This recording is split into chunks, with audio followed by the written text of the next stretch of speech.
నమస్కారం. మీ ఎర్రంరెడ్డి తిరుపతి రెడ్డి.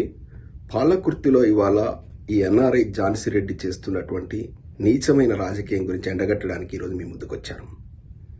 ఝాన్సీ రెడ్డి అనేటామె ఖమ్మం జిల్లాలో పుట్టి ఎప్పుడో 50 ఏళ్ల క్రితం అమెరికాకు వలస వచ్చి మన ప్రాంతానికి చెందినటువంటి చర్లపాలెంకు చెందిన డాక్టర్ రాజేందర్ రెడ్డి గారిని పెళ్లి చేసుకుని ఇక్కడ ఆ రాజేందర్ రెడ్డి గారు వైద్య వృత్తిలో ఉన్నారు కాబట్టి ఆ డబ్బులను రియల్ ఎస్టేట్ సంస్థల లోపల పెట్టి విపరీతంగా డబ్బు సంపాదించి ఆ డబ్బు ఉన్నదన్నటువంటి అహంకారంతో ఆ కుటుంబంలో కూడా ఎవరితో సఖ్యత లేకుండా రాజేందర్ రెడ్డి గారిని కూడా చాలా ఇబ్బందులు పెట్టిన ఉదంతాలు ఇక్కడ మేము ఎన్ఆర్ఐ కమిటీ నుంచి చాలా విన్నాం.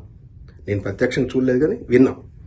ఇక్కడ కూడా ఆమె అన్ని తెలుగు సంఘాల్లో ఫస్ట్ అమెరికా తెలుగు సంఘంలో బోర్డు సభ్యురాలుగా ఉండే, ఇక్కడ గొడవలే, అలా నుంచి వెళ్ళిపోయి నాటా అనే తెలుగు సంఘంలో చేరింది, అక్కడ గొడవలే, అక్కడి నుంచి రిజైన్ చేసి వెళ్ళిపోయింది.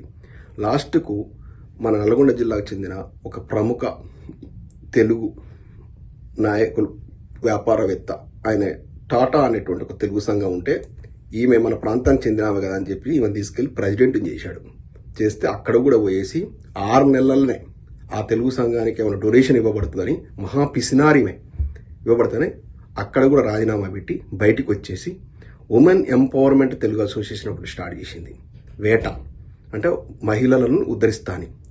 ఎప్పుడు ఎవరైనా మన ప్రాంతానికి చెందినటువంటి తెలంగాణకైతేనేమి మన ప్రాంతానికి చెందినటువంటి విద్యార్థులకు కానీ ఎవరికైనా కానీ ఒక ఉద్యోగ అవకాశాలు ఉపాధి అవకాశాలు చూపించడంలో ఈమె ఎక్కడ దాఖలా లేవు. నేను చూపిస్తా పాలకుర్తి గురు ఎంతమందికి నేను సాయం చేసినా. ఈమె చెప్తుంది కదా నేను జనోద్ధరణి నేను మస్తు సహాయం చేస్తా, మస్తు ఇది చేస్తా అని ఇవి చెప్తుంది కదా. ఇక్కడ పిల్లికి కూడా బిచ్చమయ్యేటటువంటి వ్యక్తి, పక్కా రియల్ ఎస్టేట్ ఏజెంట్. $1 పెడితే $10 ఎట్ట సంపాదించాలంటే వ్యక్తిత్వం ఉన్న వ్యక్తి, విపరీతమైన అహంకారి, ఎవరితో పొసకదు. మేము ముందే చెప్పా ఇవన్నీ కూడా. నేను రేవంత్ రెడ్డి గారికి చెప్పానప్పుడు కాంగ్రెస్ పార్టీలో ఉన్నప్పుడు అందరికీ చెప్పాను, ఆమెతో కుదరదు, ఆమె ఒక వ్యక్తిత్వం లేనటువంటి మనిషి, ఆమెకు డబ్బు అహంకారము మానవతా విలువలు తెలవని చెప్పాను. ఇవాళ నిదర్శనం చూడండి. సొంత కుటుంబ సభ్యురాలు, సొంత ఊరు చర్లపాలెంకు చెందిన అనుమానుల ప్రేమలతారెడ్డి గారు పాపం ఒక బీదింటి ఆమె ఒడ్లు అమ్ముకోవడానికి వచ్చేసి తోడల్లో ఆ యొక్క సొమ్మసిల్లి పడిపోయి చనిపోతే ఆమెను ఆ కుటుంబాన్ని ఆదుకున్నటువంటి విధానం మీకు ఎవరికైనా నచ్చిందా? పొయ్యి మామూలు ఒక 5,000 రూపాయలు ఇస్తుందా? ఈమె కోట్లు మేము పెద్ద ధర్మాత్మ అని చెప్పుకుంటాం కదా. తన సొంత కుటుంబము, ఆ అనుమానుల కుటుంబమే కదా ఇవాళ నిన్ను తీసుకొచ్చి అమెరికాని తీసుకొచ్చి నాయకురాలు చేసింది. నువ్వెవరు? నీకు భాష సరిగ్గా రాదు, సంస్కృతి తెలియదు, పిజ్జాలు బగ్గరు తిని బతుకునేది. నీకు అసలు ఏం తెలుసు మన ప్రాంతం గురించి? రాజేందర్ రెడ్డి గారు అనేటువంటి ఒక వ్యక్తిని అడ్డం పెట్టుకొని వచ్చేసి, ఆయన భార్య అనేటువంటి ఒక దాన్ని పెట్టుకొని వచ్చేసి నేను పాలకుర్తిలో పుట్టిన బిడ్డ అని అబద్ధాలు చెప్పుకోరు. పాలకుర్తికి నీకు సంబంధం ఇక్కడిది రాజేందర్ రెడ్డి గారితోనే కనెక్షన్.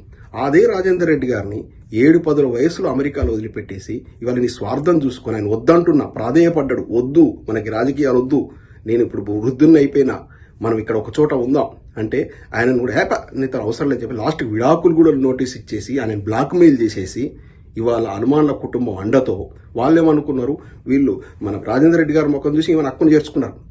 అనుమానుల కుటుంబం చేసుకొని ఆనాడు నేను ప్రధాన పోటీదారుని అక్కడ నన్ను కూడా కాదని ఈమెను అక్కున చేసుకున్నారు మా కుటుంబం అని చెప్పేసి చేసుకొని నీకు అందలం ఎక్కిస్తే ఇవాళ కుటుంబానికి ఇచ్చిన ప్రాధాన్యత ఏంది? పోయి 5,000 రూపాయలు బిచ్చం వేసినట్టు వేస్తావా? సిగ్గుండాలి. చెప్తావు కదా పెద్ద మహా ఇదని. నేను చెప్తున్నా, తొర్రూరులో హాస్పిటల్లో అయినా కూడా ఆ స్కూల్ అయినా కూడా రాజేందర్ రెడ్డి గారు ఆ ప్రాంతంలో పుట్టి చాలా కష్టపడి ఎదిగినట్టు ఆయన చేసినటువంటి కార్యక్రమాన్ని ఈమె బ్లాక్మెయిల్ చేసింది. కుటుంబాన్ని బ్లాక్మెయిల్ చేసిన వ్యక్తిమే, భర్తనే బ్లాక్మెయిల్ చేసిన వ్యక్తి. కుటుంబంలో పెద్ద కొడుకుతో సఖ్యత లేదు, కూతురుతో సఖ్యత లేదు. ఇప్పుడు కోడలను ఏదో తీసుకొచ్చేసి అప్పుడు టికెట్ రాదు కాబట్టి ఈమె సిటిజన్షిప్ లేదు కాబట్టి తీసుకొచ్చి పెట్టింది. ఇప్పుడు కోడలకు ఈమెకు కూడా అంతంత మాత్రమే. అది కూడా చూస్తాం. ఇంకా ఎండ్ పాయింట్ అదే, చిట్ట చివరికి జరిగేది అత్త కోడళ్ళ పంచాయతీ చూస్తాం. ఇప్పుడు ఇంకా అది నెక్స్ట్ స్టెప్ అదే. ఎంబటి ఉన్నటువంటి అనుమానుల నరేందర్ రెడ్డిని కట్ చేసి పడేస్తే మొత్తం అన్ని తానే ఇక కొడుకు మాదిరిగానే, సొంత కొడుకు కూడా అట్లా చేయడు. అనుమానుల తిరుపతి రెడ్డి ఎంత కష్టపడ్డాడు. ఇప్పుడు ఆయన బయట పెడితే ఎక్కడ పోతావు నువ్వు? గుర్తూరులో నీ యొక్క ల్యాండ్ భాగోతం 60-70 ఎకరాలు తిరుపతి రెడ్డి గారే మధ్యలో ఉండి చేసిండు. ఆయనని ఇవాళ ఎంత చిల్లరమల నాయకులతో రాయపర్తలు ప్రెస్ మీట్ పెట్టి కిట్టిస్తావా తిరుపతి రెడ్డి లేకపోతే నువ్వు ఎక్కడున్నావు అసలు? హనుమాన్ల తిరుపతి రెడ్డి ఎక్కడున్నావు? హనుమాన్ల నరేందర్ రెడ్డిని కట్ చేసినావు, హనుమాన్ల తిరుపతి రెడ్డిని కట్ చేసినావు. పాప నిరంజన్ రెడ్డి పెద్ద మనిషి, ఆయన మాకు దగ్గర బంధువు కూడా, నన్ను కూడా కాదని నీ దగ్గర ఉండి నిన్ను దగ్గరుండి గెలిపిస్తే ఆ పెద్ద మనిషిని ఇలా ఆగం చేసినావు.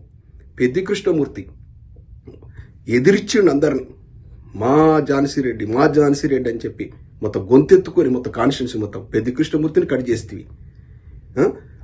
ఇంకా నిష్కృష్టమైందంటే తొర్రూరు చెందిన నేను ఆ పేరు చెప్పాను కానీ, ఒక యాదవ కమ్యూనిటీకి చెందిన ఒక నాయకుడు మండలాధ్యక్షుడిని గ్రామ అధ్యక్షునితో సస్పెండ్ చేసింది ఈ పనికి మన ఝాన్సీ రెడ్డి.